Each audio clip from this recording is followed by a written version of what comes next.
something that I know is kind of near and dear to your heart. Now, going back more than 100 years, this city has had a tremendous passion for baseball. Now, that love of the game is what inspired 16 men, including Larry's dad, Larry Lavanino, to create a team back during World War II that would inspire fans here in Santa Maria, not only inspire them, but entertain them for decades. For more than 60 years, fans cheered on the Santa Maria Indians. The ballpark was packed. There was big crowds. Formed in 1944, the tribe featured top-notch, homegrown talent. Most all of them were from around Santa Maria. Some of them were old, some of them were young. They loved baseball and they wanted to play. Ike Seamus was an original Indian. His brother Butch was a co-founder and longtime manager. I could hardly wait for Sunday to come around so we could come out and play ball. We had a dirt field. There was no grass. But that didn't drive away fans. Instead, it brought them in. There was no fence around at all, any place. And cars used to park out right off the street, and people would sit in their cars and watch the game. Games were community events, the biggest attraction in town and a source of local pride. It was really an experience playing for the Indians. We had some rivalries with San Luis Blues and the Santa Barbara Foresters. We had some great games. Players stayed for years. They were just regular guys, men who worked normal jobs.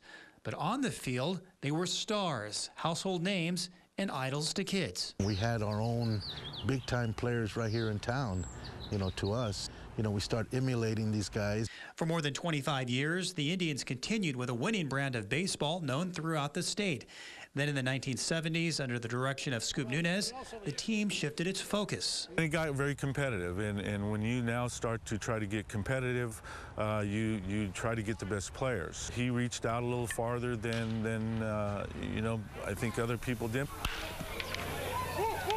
During this time, it became a summer collegiate powerhouse and included several future major leaguers. In 1982, the tribe won the National Baseball Congress World Series in Wichita, Kansas. You were playing some of the best teams in the country, so to have Santa Maria Indians' name in there and a championship trophy, it meant the world. By the 2000s, the Big Red Machine was still chugging along. But in 2003, when Nunez died, it lost its heart and soul. When Scoop left, it kind of just died out. The crowds went down. The local people didn't come as much.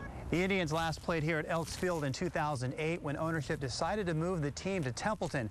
That brought an end to a long and memorable era and created a void that remains here in Santa Maria.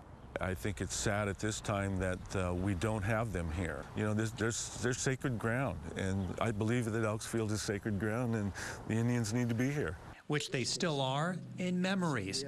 The Santa Maria Indians will always be here as their legacy lives on.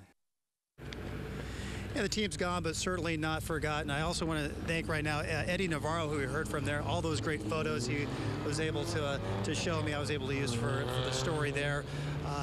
He would like to create at some point a permanent establishment for those photos, perhaps, and all the other memorabilia that he has, perhaps a sports museum. There's really a rich sports history, not just baseball, but sports in general here in Santa Maria, and the Indians definitely at the top of it.